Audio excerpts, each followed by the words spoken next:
우리는 그저 요구사항을 전달했을 뿐인데 왜 말을 하다 보면 갈등이 심해지고 상대방과 더 멀어지게 될까요?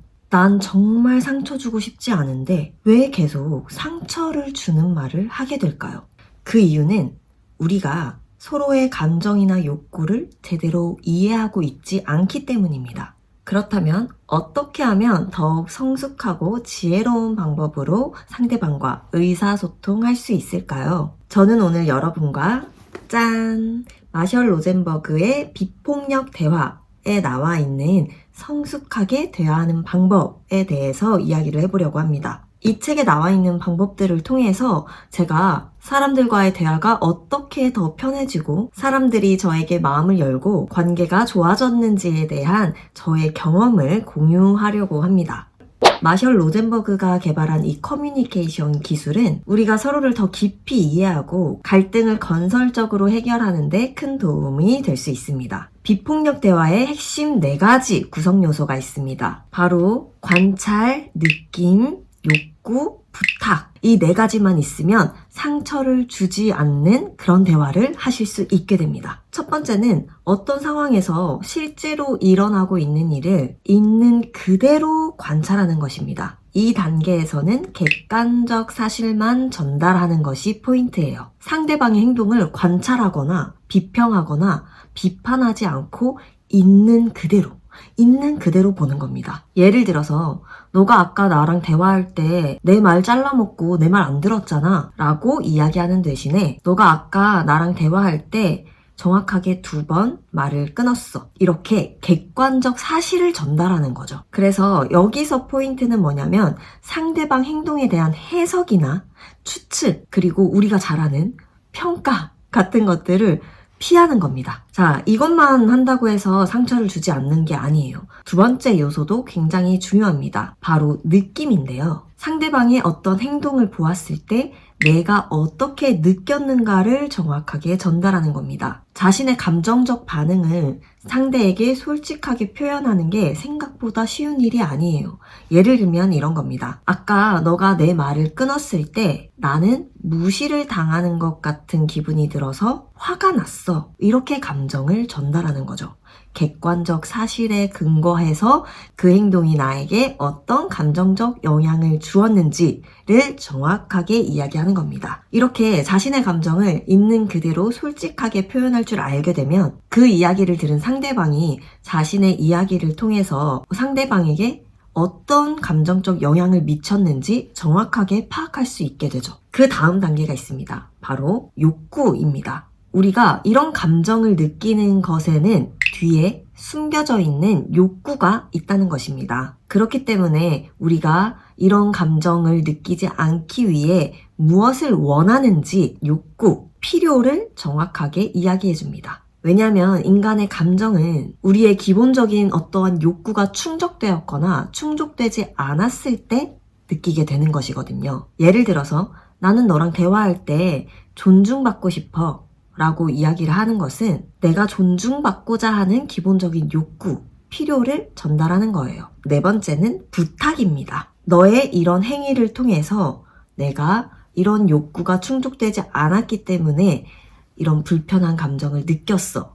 그러니 나에게 이런 것을 해주길 바래. 내 욕구가 어떻게 하면 충족될 수 있는지를 정확하게 부탁하는 과정이 필요합니다. 이렇게 부탁을 할 때 포인트는 상대방에게 명령을 하거나 너가 A 아니면 B 이거 중에 선택해 라는 선택의 여지를 주지 않는 것이에요. 예를 들어서 다음에 대화할 때 내가 말이 끝날 때까지 끝까지 기다려 줄 수 있겠어? 이렇게 부탁을 정확하게 하는 겁니다. 저는 이 4가지 방법만 듣고도 많은 도움을 얻었거든요. 우리는 상대방의 행동에 불편함을 느끼면 상대방이 잘못했기 때문에 내가 불편해졌어 라고 생각하면서 상대방 탓을 하잖아요. 그런데 이 비폭력 대화에서 이야기하는 건 뭐냐면 내가 불편한 감정을 느낀 이유는 내 안에 어떠한 감정적 욕구가 충족되지 않았기 때문이라고 생각을 하는 거죠.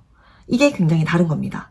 내가 불편함을 느낀 건 너의 행동 때문이야. 가 아니라 내가 불편함을 느낀 건 내 안에 어떤 욕구가 충족되지 않았기 때문이야 라는 이 두 가지가 굉장히 다르거든요.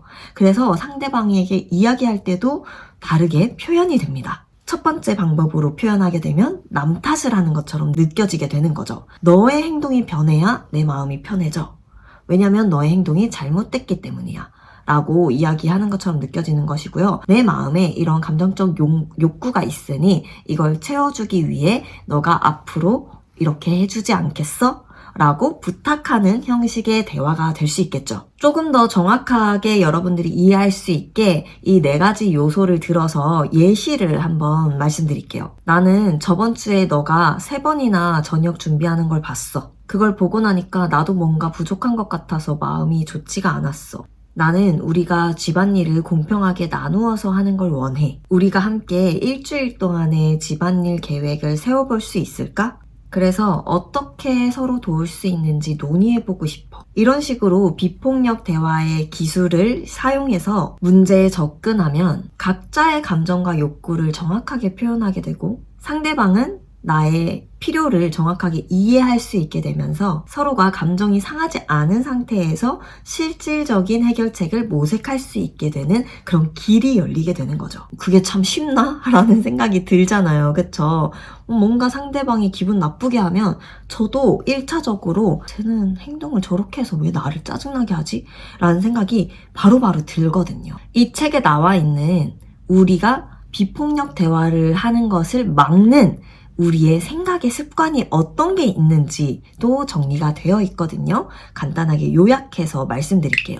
첫 번째는 도덕적 판단입니다. 상대방의 행동이나 성격을 평가하고 또 비하하는 것도 포함하는 겁니다. 예를 들어 이런 거예요. 넌 너무 게을러. 상대방의 전체적인 성격이나 그 가치를 폄하하는 것처럼 느껴지죠. 그래서 상대방이 공격받는다고 느낄 수 있습니다. 상대방은 공격을 받으니까 이 공격에 방어해야 된다고 생각해서 너는 게을러 라고 말한다면 방어적으로 나오게 되겠죠. 그 결과 당연히 건설적인 소통은 어렵게 될 거고요. 우리가 비폭력 대화를 하는 것을 막는 두 번째 생각의 습관은 비난입니다. 비난은 문제의 원인을 상대 탓으로 돌리는 습관을 이야기해요. 이 일이 생긴 건 다 네 탓이야 라고 이 문제를 상대방에게 다 돌리는 것이죠. 그러면 역시 상대방은 공격을 받는다고 느끼게 될 것이고 방어적으로 나오게 되겠죠. 비난을 하는 말을 쓰게 되면 상대방은 지금 내 입장이 어떤지 이런 감정을 정확하게 표현하는 게 어려워진다고 합니다. 그러니 갈등 해결을 원해서 이렇게 상대방을 비난을 한다면 사실 갈등 해결보다는 갈등이 심화되는 결과를 초래할 수 있죠. 세 번째는 명령입니다. 명령은 상대방에게 특정 행동을 강제하려는 의도를 가지고 있는 걸 이야기해요. 넌 이렇게 해야 해. 친구들 만날 때 누구누구 만나는지 나한테 꼭 보고해야 해. 이런 식으로 명령을 하게 되면 상대방은 자신의 자율성이 침해받는다고 느낄 수 있게 됩니다. 이렇게 되면 상대방은 스스로 선택할 수 있는 그 기회를 박탈당하고 그 자신들이 수동적인 존재인 것처럼 느끼게 만들어서 건강한 관계에 부정적인 요소가 되기도 합니다. 네 번째는 부정적인 감정 표현입니다. 부정적인 감정을 상대방의 행동과 직접적으로 연결시켜서 표현하는 건 문제 해결에 전혀 도움이 되지 않습니다. 나 너 때문에 화가 나. 라고 이야기하는 것처럼요. 여러분들의 감정에 대한 책임을 상대방이 지도록 하게 만드는 거예요. 그렇기 때문에 상대방은 나를 비난하는 것으로 느끼게 되겠죠. 이 역시 갈등을 해결하기보다는 심화시킬 수밖에 없는 대화 방식입니다. 다섯 번째는 책임 회피입니다. 자신의 행동이나 선택에 대해서 책임지지 않는 행동은 관계의 신뢰를 떨어뜨릴 수 있습니다. 나도 모르게 그랬어. 내가 왜 그랬는지 잘 모르겠어. 이런 말을 들으면 저 사람은 자신의 행동을 스스로 제어할 수 없는 사람인가? 라는 생각이 들면서 상대방의 행동을 신뢰할 수 없게 되죠. 규율이 그랬다. 규칙이 그래서 어쩔 수 없었다. 상사의 명령이어서 어쩔 수 없었다. 이렇게 말을 하게 된다면 그 사람의 삶은 자기 자신이 선택한 것임에도 불구하고 그 이유 뒤에 숨는 소심한 행동이죠. 자, 그러면 우리는 이 비폭력 대화를 잘 하려면 어떻게 해야 될까요? 이 사실을 이제 알긴 알았는데 이걸 현실에서 과연 적용할 수 있는 것일까요? 가장 중요한 점은 뭐냐면 자신의 감정과 욕구를 정확하게 표현하는 연습을 해보셔야 합니다. 보통은 자신이 어떤 감정과 어떤 욕구를 가지며 살아가는지 생각을 하지 않아요. 그냥 불편하면 불편한 게 끝이에요.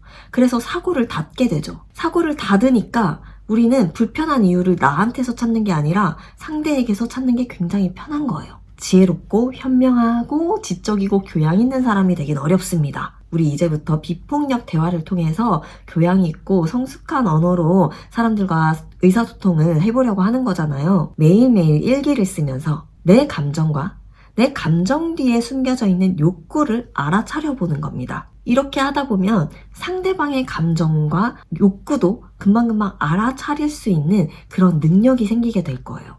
상대방의 감정이나 욕구를 알아차리기 쉬운 또 방법 중에 하나가 뭐냐면 상대방 이야기를 듣고 그 이야기를 똑같이 한번 되반복해 보는 거예요. 아, 내가 오늘 저녁 약속이 있어서 진짜 기대했는데 야근이 생기는 바람에 약속을 취소해서 내가 진짜 먹고 싶었던 거 못 먹었지 뭐야 라고 친구가 이야기한다면, 아, 너가 오늘 진짜 먹고 싶었던 게 있었는데 갑자기 야근 생기는 바람에 그 음식을 못 먹었구나. 그래서 속상하구나. 이렇게 한번 되짚어주는 겁니다. 이렇게 하기 위해서 가장 필요한 스킬이 뭔지 아세요? 바로 경청이에요. 우리는 남의 이야기에 경청을 잘 하는 습관이 없기 때문에 이 경청하는 습관만 잘 기르더라도 상대방의 니즈와 욕구를 한 번에 파악해서 상대방을 불편하지 않게 하는 대화를 할 수 있게 됩니다. 남보다 더 중요한 건 나잖아요.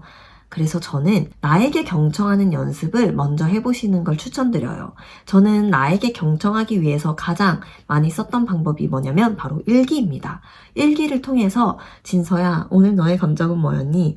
너가 오늘 불편한 이유가 있는데 그게 무엇일까? 그리고 일기를 쓰다 보면 내가 이것 때문에 상대의 이 행동에 불편했구나 라는 걸 깨달을 때가 굉장히 많았거든요. 이게 정말 쉬운 일은 아니에요. 저도 내 감정을 일기를 통해서 알고 나와 대화를 하면서 내가 진짜 원하는 욕구가 뭔지 파악하려고 하는 훈련을 꽤 오래 한 5년 이상은 해왔던 것 같거든요. 그래도 지금도 어렵긴 합니다. 조금 더 나에 대해서 잘 알게 해준 책이 바로 이 비폭력 대화예요. 좋은 팁들이 이 안에 정말 압축해서 잘 들어있으니까 성숙한 대화를 하고 싶으신 분들은 꼭 이 책을 정독해보시길 추천드립니다. 연인과 내 가족과 친한 지인과 직장 동료들과 관계가 훨씬 좋아지는 걸 느끼실 수 있을 거예요. 이 영상이 도움이 되셨다면 구독과 좋아요 그리고 알림 설정 꾹꾹 눌러주시고